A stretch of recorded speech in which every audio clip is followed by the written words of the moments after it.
Check one, check one, check two, two. Okay, folks. Happy late October. It's Halloween tomorrow. The leaves have fallen here in Nutmeg Country. We had the Nutmeg Nor'easter just a few days ago. What a party to end the riding season every year. But, you know, really these days with weather like this, the riding season's just beginning, right? Mountain bike season. Truly here, folks, we're gathered here today to talk about the R-WERKS EVOO.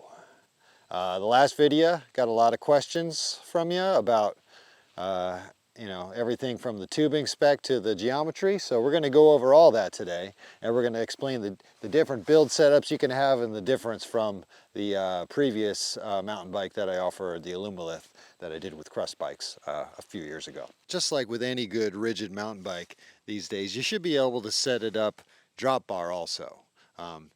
A lot of people would argue that a rigid cross-country mountain bike is also a gravel bike, and vice versa. So the EVOO platform is just that. It's versatile. Set it up drop bar, set it up flat bar, set it up upright ortho bar, set it up with tri bars. Don't do that. What we have here, of course, is the flat bar setup and the drop bar setup. So let's take a closer look at each and talk about it a little bit, shall we?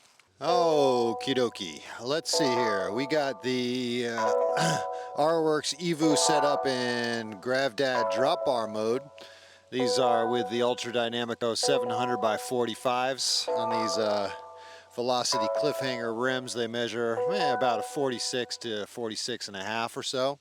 Nice and beany, good and chunky, just the way we like it.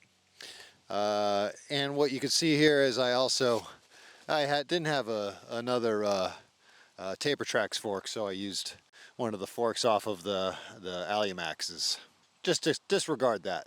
Although the chrome looks pretty nice with the red, doesn't it? What we've got here, a nice 75-degree C-tube angle that puts you in a really nice modern climbing position. Shorter rear end, longer front end. You're much more able to be on the nose of the saddle, or just your weight more forward, so you're more planted. The rear tire stays more planted and you're able to climb up steeper things at faster paces. You're also already forward on the rivets for when you want to put in those Herculean efforts. Oh, wow. Which I know you do.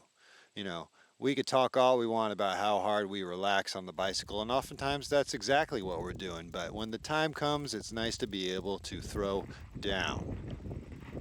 The key thing when you're making any sort of mountain bike into a drop bar bike is you want to get the bars up high, okay?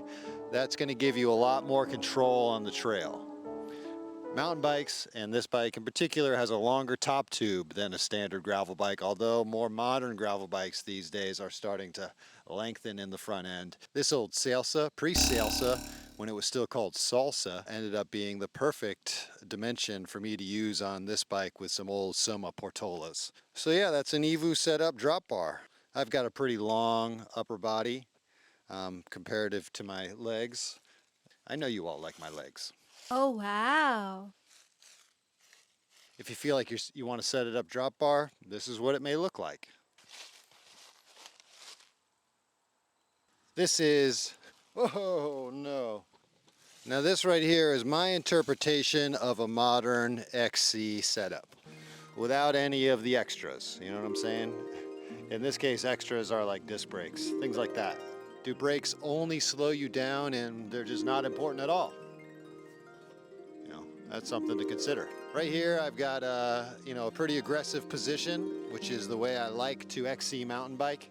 When I mountain bike, I like to hammer. There's no cruising, The faster you go, especially on a rigid mountain bike, the more you stay on top of the rocks, and you're constantly reading the trail as if you are an Ivy League educated trail scholar. That's at least what we all aspire to. The thing about rigid mountain biking is, especially if you're coming from suspension, the key is you got to be able to read that trail. You're not rolling over things, you're riding between things. That's why I generally like a 2.2, 2.3 inch tire, because anything bigger, in my experience, you compromise on that ability to steer between, a rock and a hard place, so to speak. This bike will clear a 2.4, 29 by 2.4. The reason why I went 2.9er on this was I was looking for something, I was looking for something that I wanted to ride faster, and 2.9ers work better at speed. I think 27.5, 650B, 26, etc. is a great wheel size also. You should have 1 or 2 or 3 or 4 of those bikes. I feel like we kept this thing nimble enough that it doesn't feel like a boat through the trails. It's super lightweight. This bike's only 22 pounds. It's actually incredibly light. There's no carbon on it whatsoever. A lot of titanium. You're going to get a lot of flex out of this long seat post. So much flex that this flight titanium doesn't feel uncomfortable. That's pretty remarkable. I've got a titanium stem. This is a 100. The changes in the production model. We are going to have a lower bottom bracket. I put this one up pretty high. My backyard trails in Connecticut, which happen to have a lot of downed logs that I need to get over. I figured a lower bottom bracket would be best suited for most people that are going to be using this bike. The other change is this will have a stealth dropper routing, so you could run a dropper post. But really that's it. These will also come in raw aluminum. That's standard with either a silver powder coated fork or a chrome fork. Haven't really decided yet. Powder coating is a lot better for the environment. Chrome looks cool. Crust is coming out with some wider rim brake rims, although I found that these are just fine. Not only just fine, but these are exceptionally light rims and they stay true for me. I've used them on a number of my mountain bike builds, and I use them on all customer builds. I think they're the best rims out there. So they've got some wider ones coming out that have like a 26 millimeter internal. For now, these rims are available, and so are the Velocity Cliffhangers. There's also Astral wheels, which is owned by White Industries.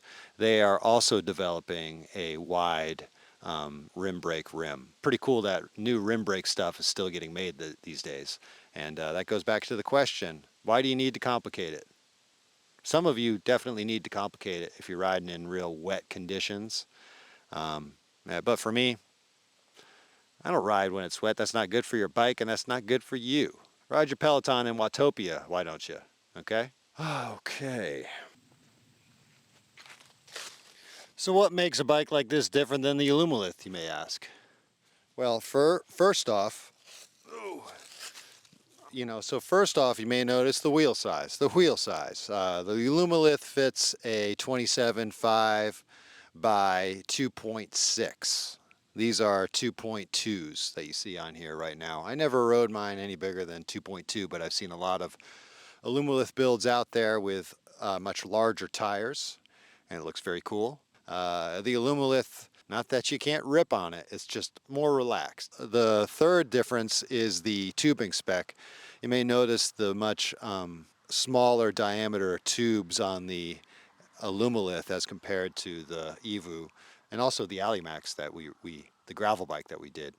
And that's because the Alumalith is 6000 series aluminum heat treated to T6. And the EVOO is Dedichai 7000 series aluminum. Thinner wall, larger diameter, lighter tubes. This right here, super strong, but it's going to be a little bit heavier. Again, that's great for its intended purpose as more of a cruiser mountain bike. And of course the forks are different. We went with the Taper Trax forks that Frank and I developed together, which are super light, super responsive, and I think are just really cool. That's what we went for with both the Alumax and the EVOO, and of course about half the weight of a suspension fork. So a pretty cool feature of my bikes in general.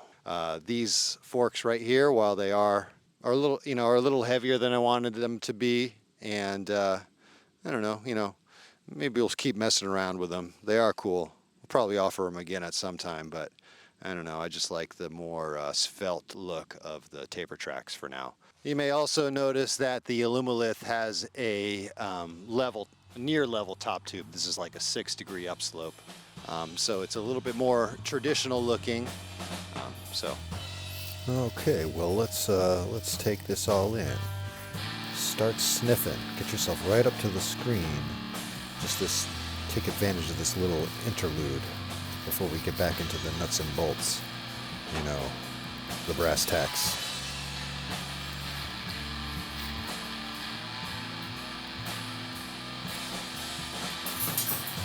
Breathe deeply. Aluminum, titanium, and rubber. And a little bit of steel. Everyone's invited to this party. Look at those welds, folks. Yeah, those welds that Frank does. I mean, truly the master of aluminum.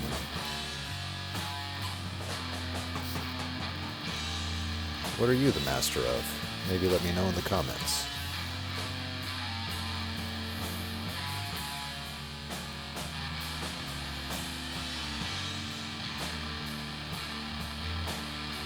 Those long seat posts. Come to love them. Nice and flexy. Okay. Ooh, had to get out of the sun there. That's a warm day for October 30th, folks. Okay, speaking of hot, this pre-order is live right now.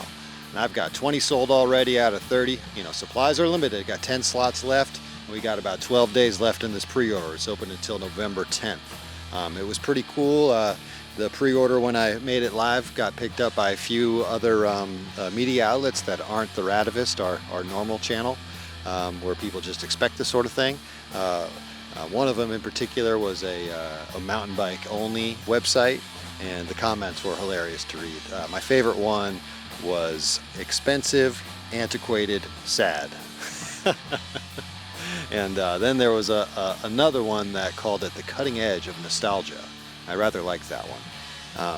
I couldn't agree more, actually. You know, whatever you think it is, if you want one, they're on the site right now for a pre-order. That's half of what it's going to actually end up costing. They're on a site for a pre-order, only a deposit. You'll need to put down half. Half is $1,100 because the raw version of this with a painted fork, or I should say a powder-coated fork, is $2,200.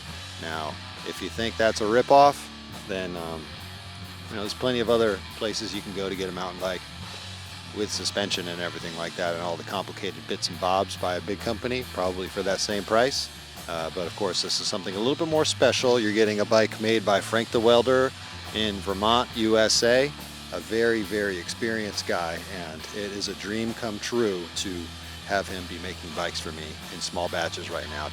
If you would have told me this when I was a teenager, that I would one day be selling bikes like this, I would have put it right up there with my wildest dream. Another wildest dream, maybe like playing beach volleyball with Glenn Danzig, playing chess with Matthew McConaughey. I'd like that. Just intellectual to intellectual here, you know. We've got these up on the site now, ronsbikes.com. Go check it out. Get yourself a piece of mountain bike action, baby. That is, of course, a reference to the scholarly journal, Mountain Bike Action. Couldn't you see this on the front cover of Mountain Bike Action? Getting about 2 inches of air. Let's call up Zap. I think he'd like this. So I hope you're able to grab one. They ride great. Trust me, you'll like it. Thanks, folks.